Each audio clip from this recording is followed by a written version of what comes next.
Welcome friends to the Explained channel where we explain things in very short time. ട്രെയിനിൽ ഗുലാഗിലേക്ക് യാത്ര ചെയ്യുമ്പോൾ Ivan ദിനസോവിച്ച് ചിന്തിച്ചത് 2-3 ദിവസം മുമ്പ് വരെ രാജ്യത്തിനു വേണ്ടി യുദ്ധം ചെയ്തുകൊണ്ടിരുന്ന ഒരു പട്ടാളക്കാരനായിരുന്നു ഞാൻ. ഇന്നിപ്പോഴിതാ രാജ്യദ്രോഹ കുറ്റവും ചാരവൃത്തിയും ആരോപിച്ചുകൊണ്ട് ഗുലാഗിലേക്ക് തടവ് ശിക്ഷ അനുഭവിക്കാൻ വേണ്ടി മറ്റുള്ള തടവുകാരോടൊപ്പം ട്രെയിനിൽ പോകുന്നു. എന്താണ് ഗുലാഗ്?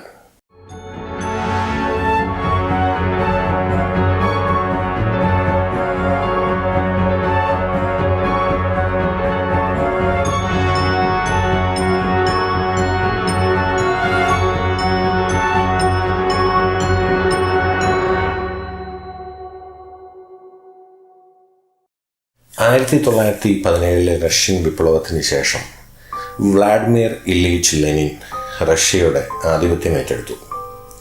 അപ്പോൾ ലെനിൻ്റെ കീഴിൽ തന്നെയാണ് ഗുലാഗിനുള്ള പ്രവർത്തന രേഖകളുടെ ചിന്തകൾ ആരംഭിച്ചത്. ഗുലാഗ് എന്ന് പറഞ്ഞാൽ വലിയൊരു തടവറ, അതൊരു ക്യാമ്പും കൂടിയായിരുന്നു. അപ്പോൾ 1919 ആരംഭിച്ച ഗുലാഗുകൾ 1921 ആയപ്പോഴേക്കും ഏകദേശം 84ഓളം ഗുലാഗുകൾ റഷ്യയുടെ പല ഭാഗത്ത് അങ്ങോളം ഇങ്ങോളം ഉണ്ടായി. പക്ഷേ 1924 ഒരു പക്ഷാഘാതം അല്ലെങ്കിൽ ഒരു സ്ട്രോക്ക് മൂലം വ്ളാഡിമിർ ഇലീച്ച് ലെനിൻ മരണപ്പെട്ടു. അപ്പോൾ സോവിയറ്റ് യൂണിയൻ്റെ ചുമതല, കമ്മ്യൂണിസ്റ്റ് പാർട്ടിയുടെയും ചുമതല ജോസഫ് സ്റ്റാലിൻ ഏറ്റെടുത്തു. സ്റ്റാലിൻ്റെ കാലത്താണ് ഗുലാഗിലേക്ക് ഏറ്റവും കൂടുതൽ തടവുകാർ വന്നുകൊണ്ടിരുന്നത്. അപ്പോൾ വ്യവസായവൽക്കരണത്തിനുള്ള ഏറ്റവും നല്ലൊരു മാർഗമാണ് ഗുലാഗിലെ തടവുകാരെന്നായിരുന്നു സോവിയറ്റ് ഗവൺമെൻറ് അന്നത്തെ കാലത്ത് വിശ്വസിച്ചുകൊണ്ടിരുന്നത്. കാരണം ഈ തടവുകാരെ ഉപയോഗിച്ച് തടി ഫാമുകൾ പണിയെടുപ്പിക്കാം, അതുപോലെ കൽക്കരി ഖനനം ചെയ്യാം, അതുപോലെ മറ്റുള്ള ധാതുക്കളും ഖനനം ചെയ്തെടുക്കാം. അപ്പോൾ അവിടെ ഇത്രയും വർക്ക് ഫോഴ്സ് അല്ലെങ്കിൽ ജോലിക്കാരെ അവർക്ക് ആവശ്യമുണ്ടായിരുന്നു, തൊഴിലാളികൾ. അതായിരുന്നു ഒരു കാരണം ഗുലാഗിലേക്ക് ആൾക്കാർ കൂടുതൽ വരാൻ. അതിനൊപ്പം തന്നെ ഗവൺമെൻറ്റിൻ്റെ നയങ്ങളെയോ പാർട്ടിയുടെ നയങ്ങളെയോ എതിർത്തിരുന്ന ആൾക്കാരെയും ഗുലാഗിലേക്ക് അവർ പറഞ്ഞു വിട്ടുകൊണ്ടിരുന്നു. അപ്പോൾ ഗുലാഗിലെ ആദ്യകാലത്തെ അന്തേവാസികൾ എന്ന് പറഞ്ഞു കഴിഞ്ഞാൽ നല്ല പോലെ സാമാന്യം തരക്കേടില്ലാതെ കൃഷി ചെയ്ത് സ്വന്തമായി കൃഷി സ്ഥലങ്ങളുണ്ടായിരുന്നു, കൃഷിക്കാരായിരുന്നു.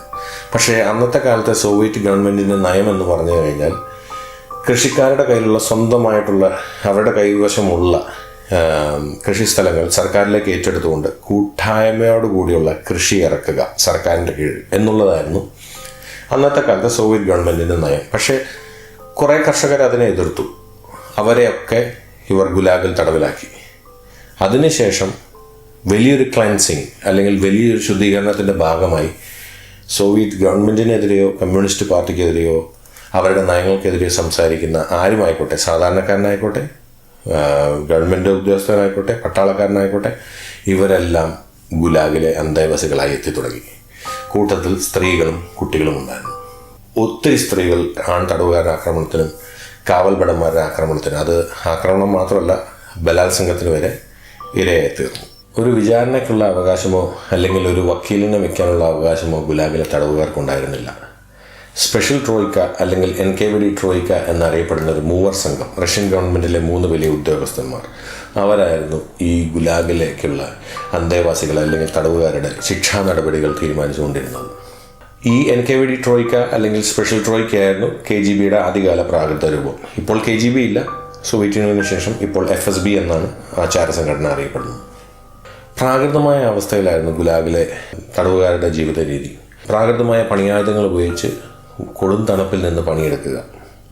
ഈ തണുപ്പ് സഹിക്കാൻ വയ്യാതെ ഒത്തിരി തടവുകാർ മരണപ്പെട്ടു. തിങ്ങി നിറഞ്ഞ തടവറകളും ശുചിത്വമില്ലാത്ത തടവറകളും ഈ ഗുലാഗിലെ സാധാരണ കാഴ്ചയായിരുന്നു. ഭക്ഷണത്തിന് വേണ്ടിയിട്ടുള്ള അടിപിടികളും ഗുലാഗിൽ വളരെ സാധാരണമായിരുന്നു. കൊളീമ ക്യാമ്പ് എന്ന പേരുള്ള ഗുലാഗായിരുന്നു ഏറ്റവും കുപ്രസിദ്ധി ആർജിച്ച റഷ്യയിലെ ഗുലാഗ്. കൊളീമയിലേക്കാണ് താൻ പോകുന്നതെന്ന് അറിഞ്ഞു കഴിഞ്ഞാൽ പിന്നെ തിരിച്ചുവരവുണ്ടാവില്ല എന്ന് ഏതൊരു തടവുകാരനും അറിയാമായിരുന്നു. അത്രയ്ക്ക് കഠിനമായിരുന്നു അവിടുത്തെ കാലാവസ്ഥ. വടക്ക് കിഴക്കൻ റഷ്യയിലുണ്ടായിരുന്ന ഒരു പ്രവിശ്യയിലുണ്ടായിരുന്ന സ്ഥലമാണ് കൊളീമ. 1953 സ്റ്റാലിൻ്റെ മരണശേഷം റഷ്യയുടെ സാരഥ്യം നിക്കീത ക്രൂഷ്ചേവ് ഏറ്റെടുത്തു. സ്റ്റാലിൻ്റെ വലിയ ശുദ്ധീകരണം, ഗുലാഗ് ക്യാമ്പുകൾ, അല്ലെങ്കിൽ അന്നത്തെ കാലത്ത് സോവിയറ്റ് ഗവൺമെൻറ്റിൻ്റെ പല നയങ്ങളോടും കടുത്ത എതിർപ്പുണ്ടായിരുന്ന വ്യക്തിയായിരുന്നു നിക്കിത ക്രൂഷ്ചേവ്. നിക്കിത ക്രൂഷ്ചേവ് ഗുലാഗിലെ എല്ലാ തടവുകാർക്കും മോചനം കൊടുത്തു.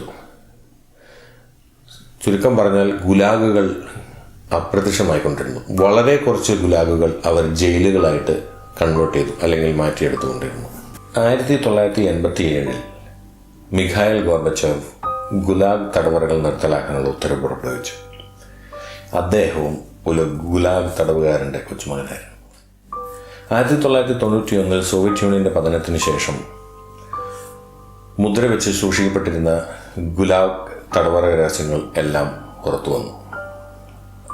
1973 റഷ്യൻ ചരിത്രകാരനും സാഹിത്യകാരനും ഗുലാഗ് തടവുകാരനും നോബൽ സമ്മാന ജേതാവുമായ അലക്സാണ്ടർ ഷോൾഹെൻസ്റ്റൈൻ എഴുതിയ ദ ഗുലാഗ് ആർച്ചിപ്പലേഗോസ് എന്ന ബുക്കിൽ അല്ലെങ്കിൽ ആ പുസ്തകത്തിൽ ഗുലാഗിൽ നടന്ന അതിക്രൂരമായ അതിക്രമങ്ങളെക്കുറിച്ച് വിവരിക്കുന്നുണ്ട്.